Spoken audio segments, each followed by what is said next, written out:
In 1996, there was five wooden fishing boats in Kingscote, and I knew that at the end of the 1996 craze season that there were three of them were going to be sold, and there was only going to leave two, and I thought that was going to be the end of the wooden boat. So I decided to write this book, and I thought there'd be about 100 boats, and I'd put the name, who built it, where, the year, the dimensions, what sort of motor it had, and then a list of the owners. Well, I started on it, and I forgot about the tuna boats from Port Lincoln, and the cray boats, the shark fishing boats from Victoria, and the tuna boats from Eden. So I ended up, it took me 3 years to get all the information together. There's about 800 boats in the book. In 1998, and it was in conjunction with the blessing of the fleet at Kingscote. Right. So I had 600 people there, and it was unbelievable.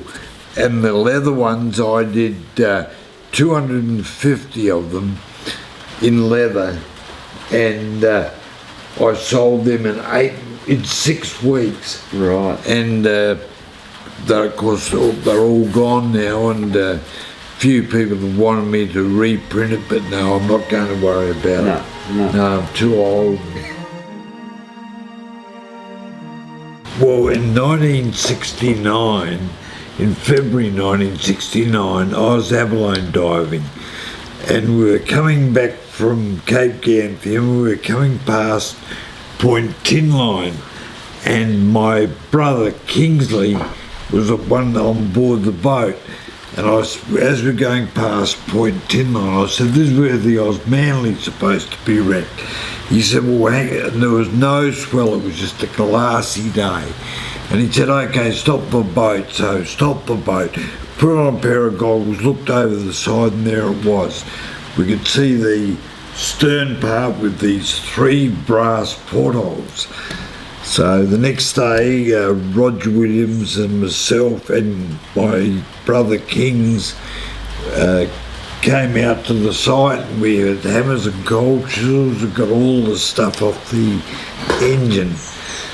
And a few months later, we blew the thing up. We wouldn't do it now, but we blew it up, and I bought a 19-foot Haynes Hunter with a 100 horsepower motor out of the proceeds from the scrap metal. Probably not your proudest moment. No, I wouldn't do it if it was done today.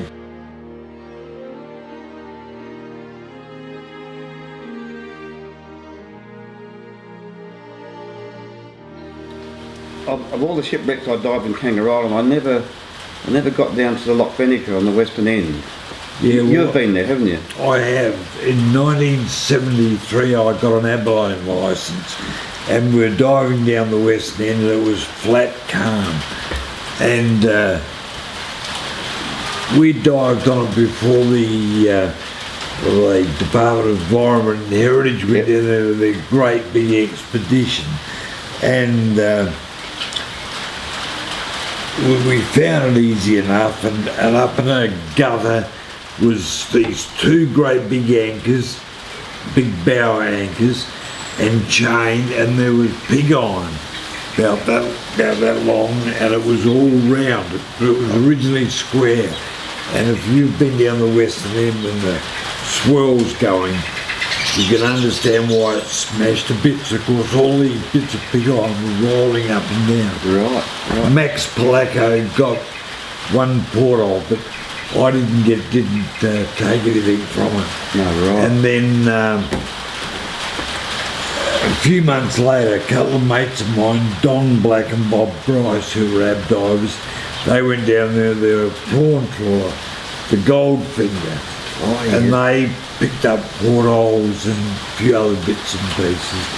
But there's very few days of the year when you can actually get on it. It's got to be flat, calm, no swell. Yeah, it was only a few days a year. And also in 1970, Roger Williams and Alan Roberts and myself went down to the Western End. We'd bought the 90-foot Haynes under at that stage from the proceeds from the Osmanli. And again, it was flat, calm. And Keithlin was there on his grey boat, the Linda Bruce, and he was just standing offshore. And we went in and found bits and pieces of it. Yeah. I believe that we're the only ones that have actually found anything. Yeah.